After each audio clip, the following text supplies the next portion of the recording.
She's got to say that every time. Hey everybody, how you doing? Party Games with Todd here. I am here with my good buddy Darryl, Jacobsen. Jake, how are you doing? We're getting ready to celebrate the new year. How are things going?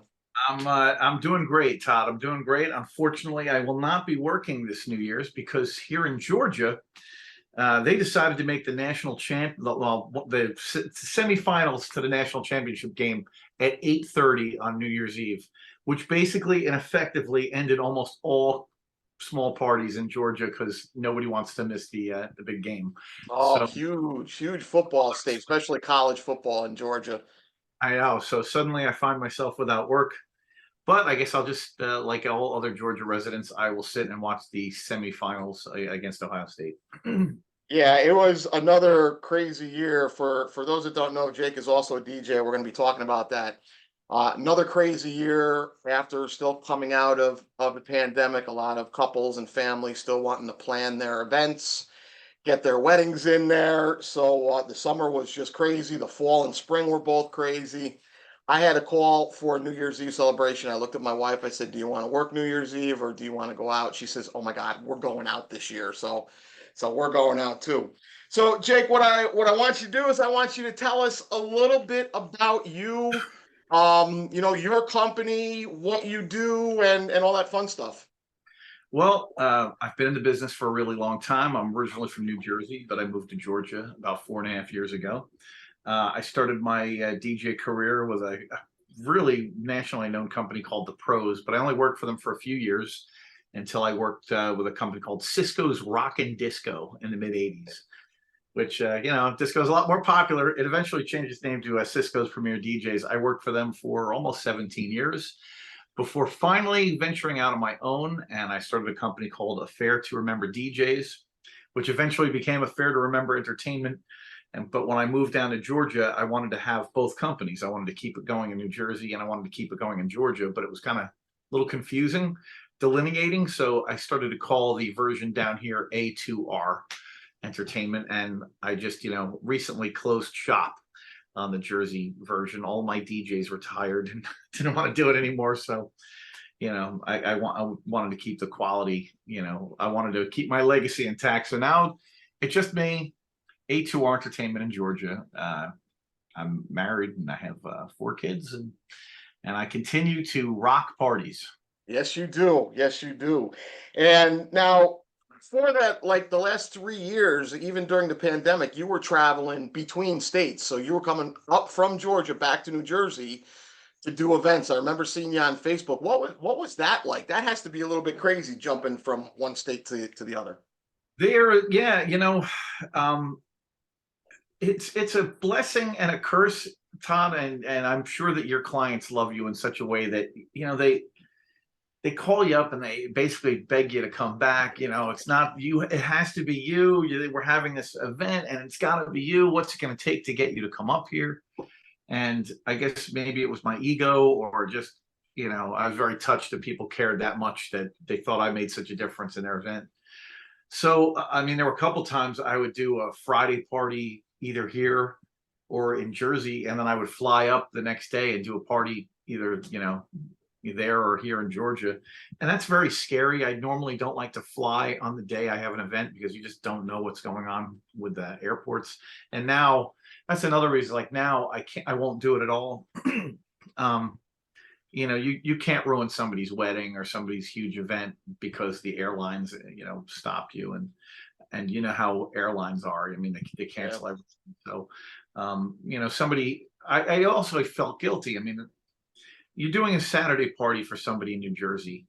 That means I can't work Friday and I can't work Sunday because I'm going to fly, in on Friday. I'm going to fly out on Sunday. So that wipes out the entire weekend, which means it's very expensive for people to have me because I Yeah. need to make them pay. I need to make them pay extra because I'm missing a couple other days plus all my travel itinerary. And I just, you know, there may be some odd ones that I do here and there if I get begged hard enough. And then I was also, what was great about it is I was coming up and I was playing with my band too, because my Jersey band, The Trend, if I was coming up and I knew I had a Friday, a Saturday wedding, and I was coming up on Friday, I'd play with my band somewhere, and that was that also made it worth it. Nice, nice.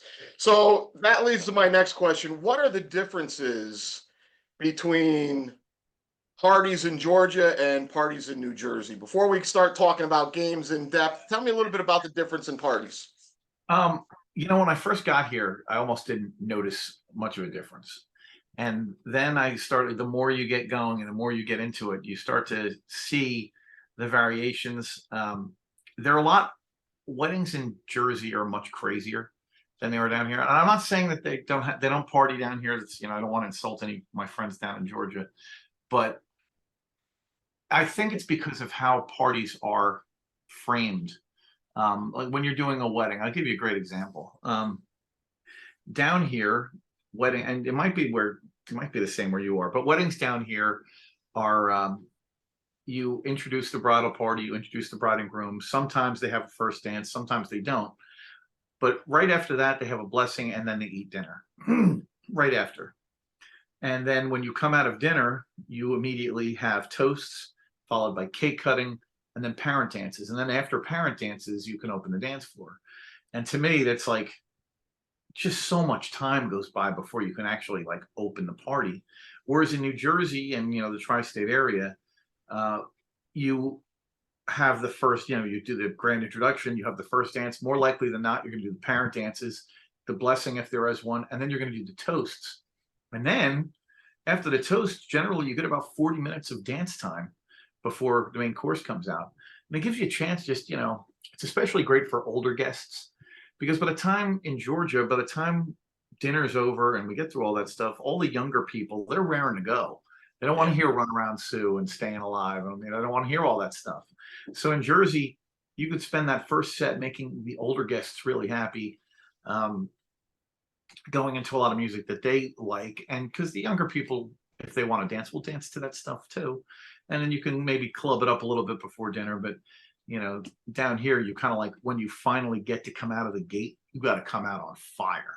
Yeah. And that's just, regional differences, I guess. But I guess, having done it in New Jersey that particular way for so long, that's kind of my comfort level. The other thing is country music. You put your little thing to talk about country music, so I will give you this. Country music is popular in New Jersey, but it's new country that's popular in New Jersey. Like I always think the delineation between new and old country for me, because it's like what is new, what's old. To me, it's just I know what it is when somebody says an artist or a song. I'm like, oh, that's old country. Oh, that's. But I think Garth Brooks is the line. Okay. I think for me, Garth Brooks, when he started to get really popular and Friends in Low Places, and that's to me is like all the artists that came on after that. To me, are new country. So when you have, even if they were around for some of the old country, but you look at Luke Bryan and Kenny Chesney and just all these guys who came up Florida Georgia line. I consider all of them to be new country artists, and they go over really well in New Jersey. But down here, they love old country too. And old kind of like I said this to somebody recently. Dixieland Delight is a song by Alabama. I would never play in New Jersey, but down here it works like a charm. Yeah. Never Call Me by My Name by David Allan Coe, Family Tradition by Hank Williams Jr. These songs go big down here, and they probably wouldn't make much of a splash in New Jersey. Also, Bruce Springsteen doesn't do anything for people down here. So, you play Bruce Springsteen and you play Bon Jovi. It's not that they don't like it, but it's just any other song, just any other artist. I mean, they might dance to it, but it's not like when you're in New Jersey and you drop, Jersey Girl or Born to Run, and you're living on a prayer. There's a certain pride from New Jerseyans. They're hometown heroes in Jersey. So for me, that was a big thing to get used to. But I will say, I have my knowledge of country music has grown exponentially since I've been down here because you want to play music that are going to, it's going to get people to dance. You better learn what works. So yes, absolutely. So moving into parties now, I know when you were up in Jersey, me up here in New York, upstate New York, I do a lot of bar and bat mitzvahs throughout the year. What is that community like down in Georgia where you're from? or where you are now, I should say. It's sad. So uh, a small community for bar and bat mitzvahs down there. yeah, it's funny. I don't know if people. I get very excited on the rare instances that I get called by any Jewish person for whether a Jewish wedding or a bar bat mitzvah, because I have so many Jewish friends in New Jersey and I miss them. Yep. So whenever somebody is having a bar bat mitzvah or they're gonna have a Jewish wedding, I get all excited, like I'm gonna get to do the horror. Just I miss all that stuff, and I actually have a an adult mitzvah coming up in February that I'm very excited about because they Wow. want to do Torah. And obviously, a lot of the other stuff, they're not going to do candle lighting and, any of that other mitzvah stuff, but they are open to doing some games and having a little fun, even though it's going to be adults, really, and some of their kids. But uh, the mitzvah market, I've done one since I've been like a full out mitzvah. I've done one since I've been here, and that's 4.5 years. I've done more going back to New Jersey. Wow.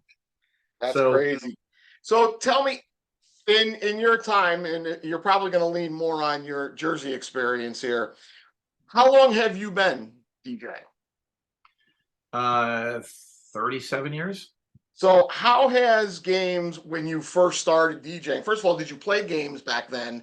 And how have they evolved over the years until, a lot of your more recent events with games? It's a great question, Todd. When I first started DJing, I remember doing communions. They were, and communions, a lot of kids, 8, 9 years old. And I didn't have, when I first started being a DJ for a long time, I didn't have many games at all. I would do, let me see, what are the classics? Coke and Pepsi. Musical chairs. No, not Coke and Pepsi. Oh, even before that. Okay, musical chairs. I'm Yep. talking musical chairs, the limbo. Yep. Uh, oh, I can't, there weren't a lot. No, there was like those two and all the group dances from back in the day. And really there weren't a whole lot of group dances. This is like even predating the electric slide. Tell you how old I am. But as time went on, really the change for me, Todd, was when I went to DJ Times for the first time. I had just left my company that I had worked for all those years and went out on my own because as much as I love the company I worked for, they kind of kept us on an island. So I didn't know any other DJs. I'd never networked with other DJs pretty much ever. Oh, yeah.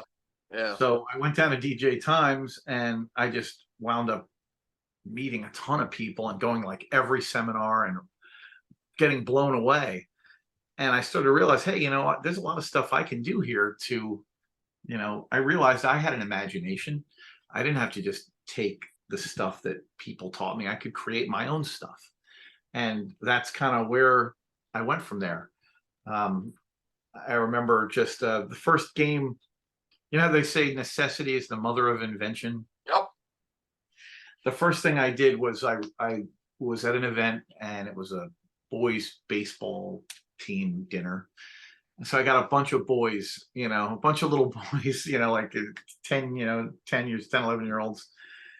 And they don't want to do anything, just they were rather, not active. But I finally got them to do musical chairs. So they get into musical chairs and I'm like, well, I finally got them. I don't want to lose them with a quick game of musical chairs. So I came up with this idea that hit me just in the moment where I called it second chance musical chairs. And I just started to say, if you can, do an impression of this, or if you could perform some physical act or answer a trivia question, you got to stay in the game.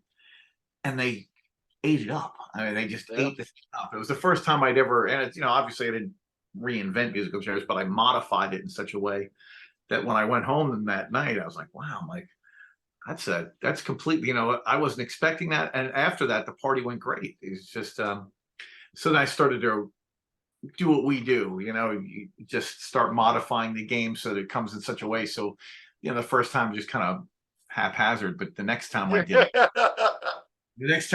it, it was, it was concise. It had a plan. This is what the first kid got out. This is what I was going to do. The second kid, and then I started, little kids have trouble doing certain things, so I would give them easy trivia questions because always got the little brothers and sisters and stuff. And right, it was the first time I did it, and then Randy Ray was running the game seminar back then, and she, used to ask a group of us to present in her game seminar, and I did that game, and then I started presenting other games, and next thing I know, she handed me the game seminar. Just had to, and then I got really creative. Like, it's preaching to the choir when I talk to you, Todd, because I know how inventive you are with games, and they hit you like a lightning bolt. Yeah, yeah, absolutely. I remember my first expo when you said that, light bulb just went off here, and it brought me back to my first expo. It was like 13, somewhere between 13 to 15 years ago, way back when. And like you said, I never had the opportunity to network with other DJs because back 20 years ago, 25 years ago, they were competition because there weren't that many around. So they were our competition. We didn't want to share ideas. We didn't, want to give them our most cherished secrets because they would use that against us and take all our business away. But I wish I had known about the expo years and years before I actually went to it, because the first time I walked in there, I was super cocky. I'm like, I don't even know why I'm here. I do so good where I am. I've got people calling me left and right. And then I sat down to some of the seminars and I learned some business stuff. But then the presentation seminars where I got the opportunity to see you, I heard Peter Mary speak. I saw, Sean Big Daddy. I walked out of there with literally my tail between my legs and my jaw hung open, going, "Oh my God, I am awful compared to these people."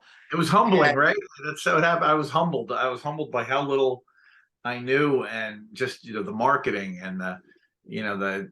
I remember seeing Dick Dean did a seminar on using humor with DJing, and he had all these one-liners that he dropped, and I know you probably didn't get there, but this guy gave a great seminar on humor at parties, and I just remember thinking, like, why did I ever think of that? I was doing that constantly.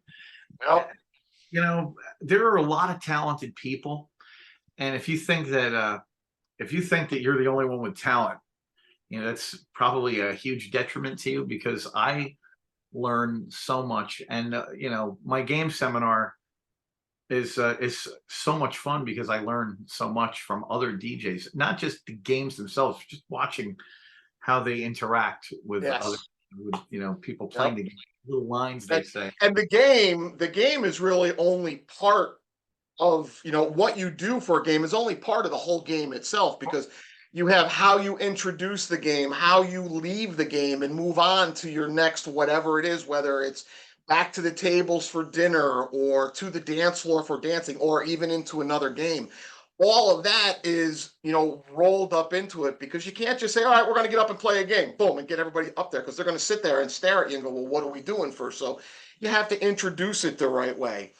And you were talking about your seminar. That was my first experience with, oh my God, other people do games at parties, when I saw your seminar. And it was kind of very similar to the format you have now, where you have other people come in, you show off a game and then you have other people present the game. And I couldn't write my notes fast enough, Jake. I mean, I'm trying to shorthand them and write them as many as, because these games are blowing me away compared to what I did. So how long have you been doing the seminar? How long ago was it that Randy Ray passed it off to you? I took it over in 2008, and to be honest, it was supposed to be her and I, the first one. She was really busy. I had taken over as the president from her, from the New Jersey Disc Jockey Network, and she asked me if I would do her seminar with her.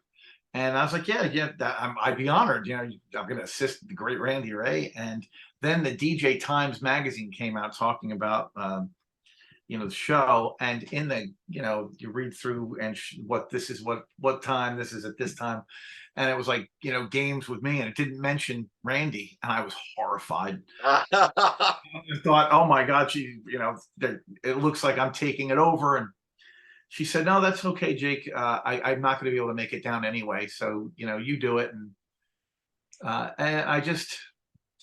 I had a plan in my head. It's funny.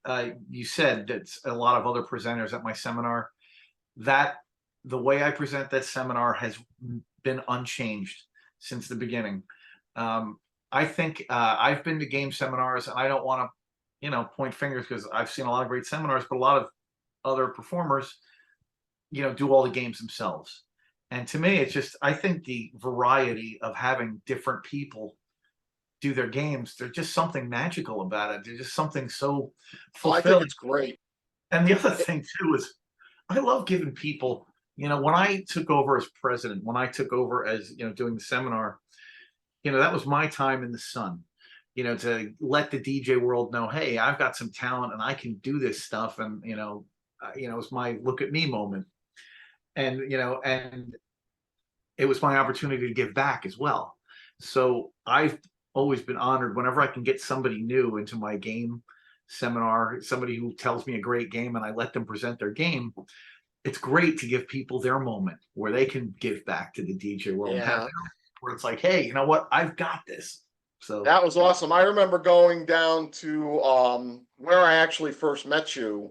It wasn't at the expo. It was at a few years later at the Hudson Valley DJ convention, or excuse me, seminar, um, where Mike Weeder was presenting his Be the Difference Maker yes, seminar. yes. And I had the opportunity to bump into you. I said, "Hey, I've got some games I'd love to present as well. If you need anybody." And you were like, "Yeah, come on. You've always been so welcoming. You've always been so helpful." And that literally, I don't want to say I was in a shell, but when you're talking to your peers is different from when you're performing for your clients. When you're performing for your clients, I've been doing that since I was 18 years old. So it's like walking or breathing to me. But when you stand up in front of 3, 4, 500 peers that who DJ and do these things from around the country, and literally there's people from around the world, it's totally different. And I still shake a little bit when I get up to show off a game at the seminar. You know why though is when you're doing something for your clients, they're not listening to the tone of your voice. They're not watching your body language. They're not watching how you hold the microphone. You know Nope, that when you're in front of your fellow DJs, they're noticing all the stuff nobody else everything. looks at. So there's a sense of confidence when you rock your peers. You feel so much better. There's a feeling of accomplishment when you do something for your peers and they appreciate it.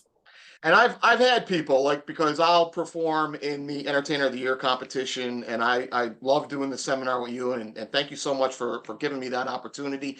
But I have people go, "Why do you put yourself through that?" And I turn around and I say, "Well, it's because it helps me become a better performer to my clients who are not going to be super critical like my peers are." And that's important for my peers to be critical. And I'm not saying that in a bad way, because it helps me Oh yeah. become a better performer.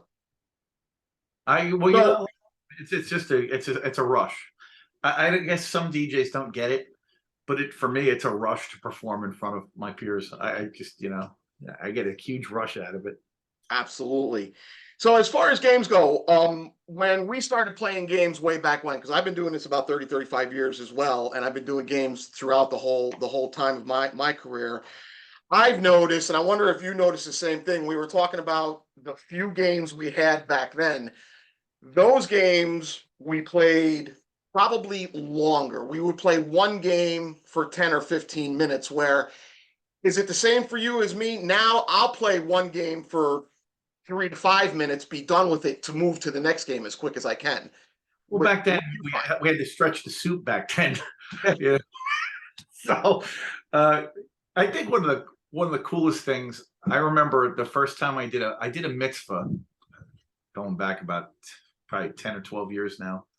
Well, at the end of the mitzvah, I noticed I hadn't planned it that way, but I noticed every single game that I had played was something I had invented. I didn't play any game that was not an original Jake game. And I was like, how far I have come. Uh, I think now I mean, I think all of us have certain games that we really love to play because we've just witnessed them be successful time and time again. And propless games are always really awesome when you can just pop in on somebody and do something really cool Yeah. without the needs of lots of props. Then sometimes prop games can be just as cool. But I guess I feel every game out. How well is it working? The second you start to feel that they're bored with a game, you need to get out of it. I Yeah. mean, some games are just naturally they run their course and they're done. And if that takes 5 minutes, it takes 5 minutes. But if it's another game that can, sometimes they want to play another round of a game that you just finished. Yep. So So now you said you had 4 kids. 4, yes. Do you One, test? Do you test some of your games out on your family? I used to, when they were little. They're all they're 18, 17, 17, and 16. I do have twins. Uh, so they're not dying to do my games anymore. But I remember coming up with some of my games when they were younger, and they had all the neighborhood kids. So I would get the neighborhood kids on my lawn with my kids, and I would introduce these new games, and they would go crazy playing it. And you'd be like, "Yep, that's a winner." It was great having a little control focus group that I could do. It's just the opposite for me. When my kids were younger, they were like, no, no. They kind of thought it was silly and they were embarrassed. But now the youngest is 19. So we have 19, 23, 24, 25, and I think 27. And the 19 and the 23, 24, and 25-year-old, when they come over, they're like, hey, what are we doing now? We want to play a game. So, I'm able to get them into some of my videos sometimes. The game that I just put out on the Facebook group, the Saran Wrap Ball, was literally my first time playing that, and I used my family to play test the whole thing. So that was great. So, what is the best game you ever remember playing?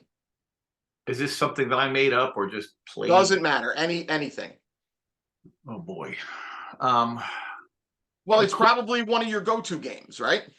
well, the coolest thing I ever saw as a game was in 2005 at Mobile Beat, and I watched Todd Mitchum play a game that just totally blew my mind. I knew I'd never be able to do it. It was, and I can't even remember what it was called, but I just remember being in awe of what he was able to do as a game player. For me personally, um, I whenever I get the chance to play one of my own games, the 7 Second Artists game is a really, that's like my Mona Lisa game. So tell us a little bit about that, because I remember seeing that at the expo one time. Um, the fun part about that, it's my son. You know how we get inspiration from different things. I could get inspiration from walking through Five Below and seeing, dice. We're getting inspired by dice. But my son came home. It was second grade, and he had a picture, and he was all happy. And it was a picture of a woman. And I said, "What is that, Derek?" And he said, "It's Mrs. I think her name, Mrs. Birdsland. She said if we were really good all day, at the end of the day, she'd let us draw her." And I was like, and I just saw how happy it made him. I'm like, drawing game. And I started like, I'm like, how can I use a game? Like there's a game here somewhere. I just don't know what it is. And it just sat there going through my head because, okay, if I have people draw against each other, a great artist is going to beat a crappy artist, right? If you have one person, if you and I draw against each other and say, okay, draw a dog, and you have artistic skill and I don't, you win. Right. I was starting to think, well, how do we even that? How do we even the odds? And then I started thinking, well, what if multiple people had to play? And what if multiple people had to like draw the same thing? And then, but I'm still like, if a great artist has a chunk of time, they're going to still overwhelm everything. And then I thought, wait, well, what if we limited the time? So I'm thinking about like, what's a good thing? And I started to think about what I could do in a certain amount of time. And I came up, because 7 is a lucky number. And then I was like, 7 people drawing for 7 seconds. And I just started to think about what that would look like. And the more it manifested itself, it started to take shape. And 7 people drawing for 7 seconds. And I started to think of giving them things that were vague. So instead of saying draw a car, draw a boat, draw a this, I started thinking about draw outer space, draw the bottom of the ocean. I started to come up with things that they would have to use their imagination for. So I thought I had the basis for this game. And then the last piece of inspiration hit me was that, what do artists do when they finish a painting? They sign it. But I'm thinking if everybody signs a name, there is like, I can't tell, like if everybody has a black pen and they sign their name, I can't tell what anybody drew. Like, okay, you all signed your name. And that's when I came up with the idea to give everybody a different color marker. So 7 people. So if you sign it and you're color coordinated, you know, because you drew everything with that color marker. So it moves on a little. I play it for the first time, and I remember it was a bat mitzvah, and I made everybody draw the bat mitzvah girl at the end. It's my last thing. I thought it'd be fun for them to draw her. And they drew her. She was into gymnastics, and they were like drawing her as a ballerina I'm sorry, a gymnast. They're drawing like things that she liked in the paper. And a couple weeks after the party, like when it was done, I took the 3 sheets. I had 3 teams, and I took the 3 sheets and I gave them to her. And I got an email a couple weeks later from her mom, and in the email was a picture of their family room, and there were the 3 pictures framed all together over their couch.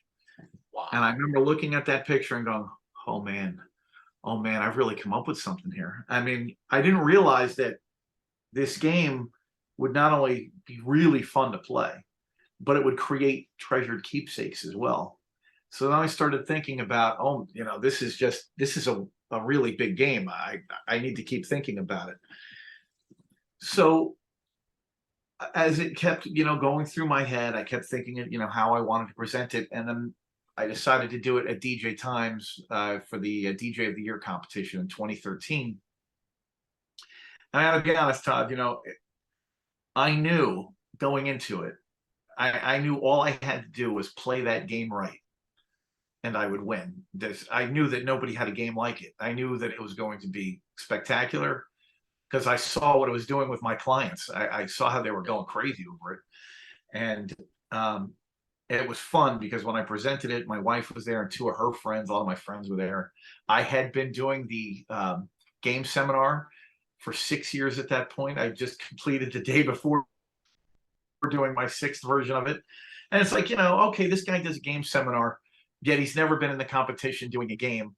This was like my thing is like, you know what? I am a great game player, and I'm going to show you one right now.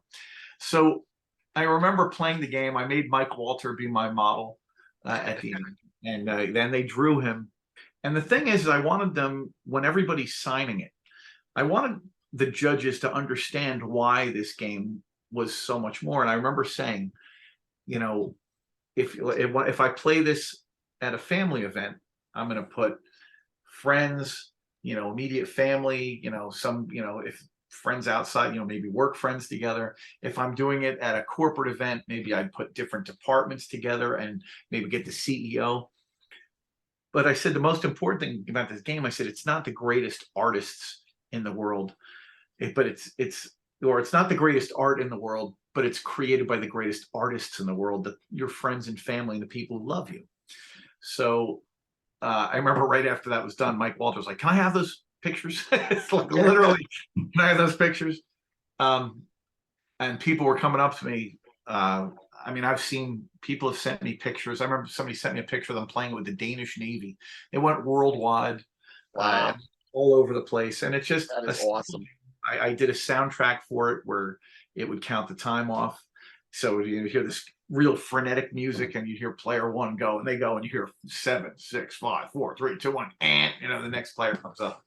So whenever I get to play that game, I just get a really big kick out of presenting it, because most people haven't seen it no matter what.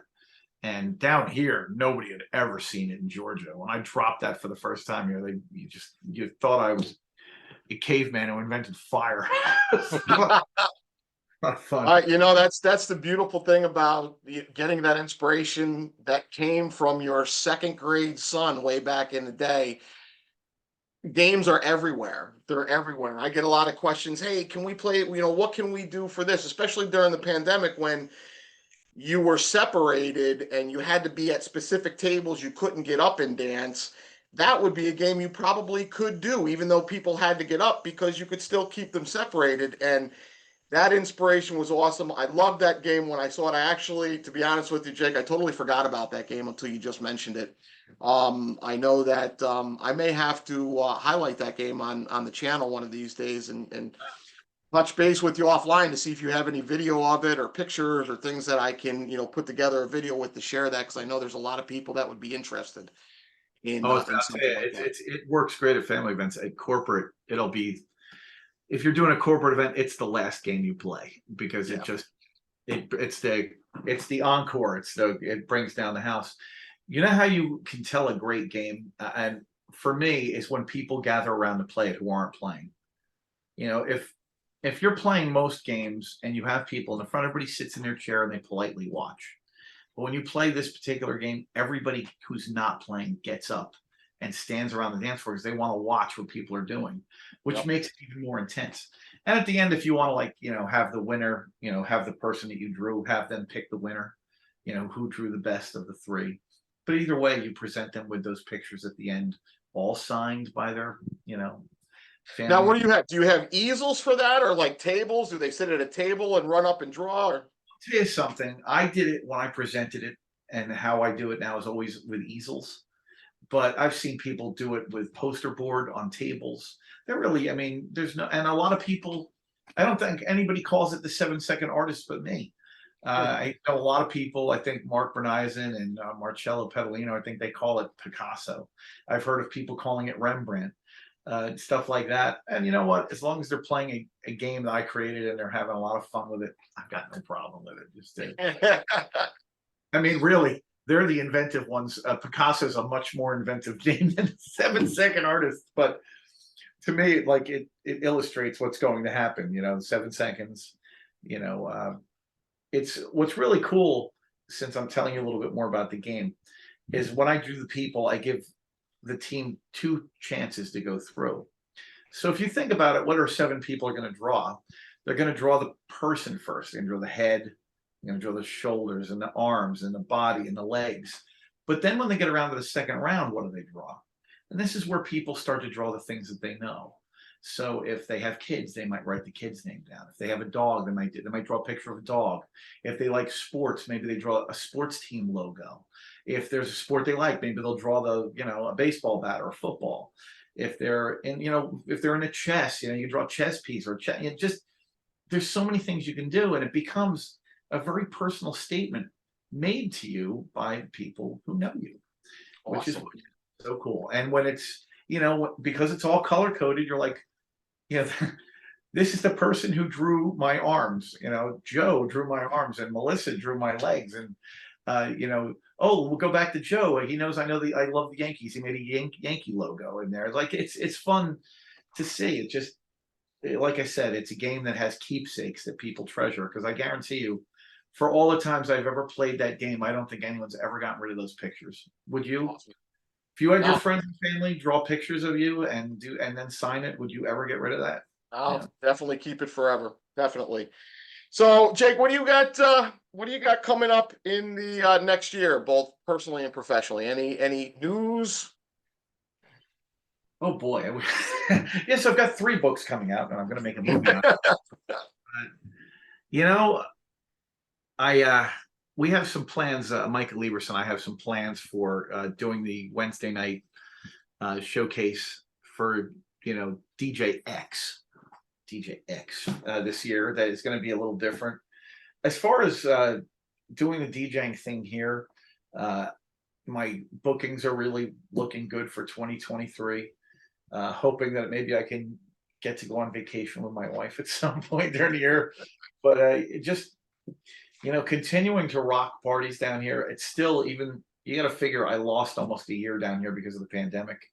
That pandemic crushed me down here. It's funny. It hit right when I was about to really do some serious damage. Like working constantly, doing a lot of corporate events.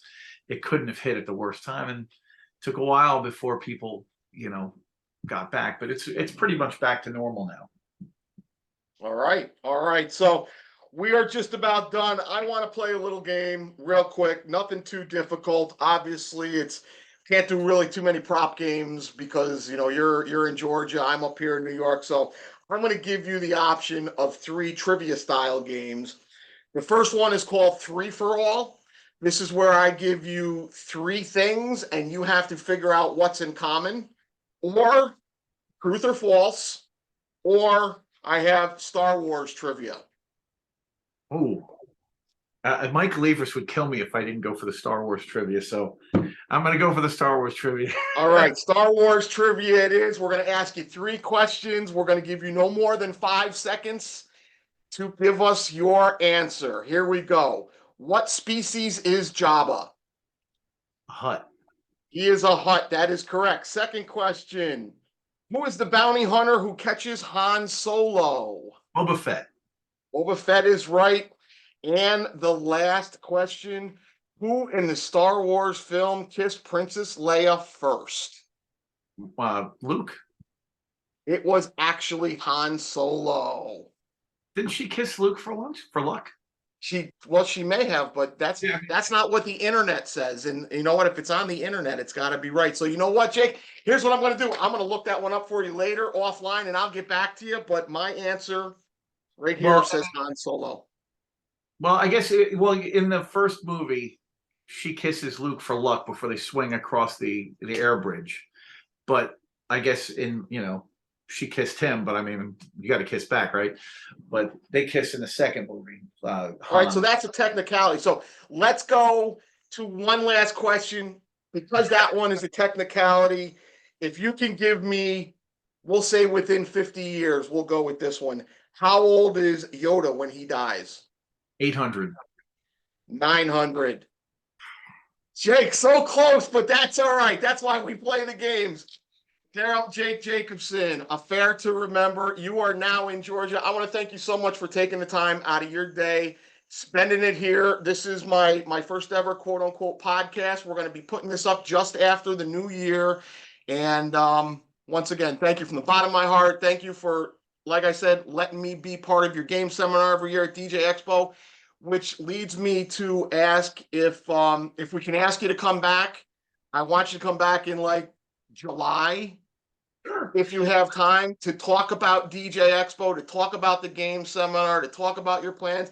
It's strictly going to be just game talk for the entire 40 minutes that I have you, 45 minutes that I have you. And you'll be in my seminar next August. Looking forward to it.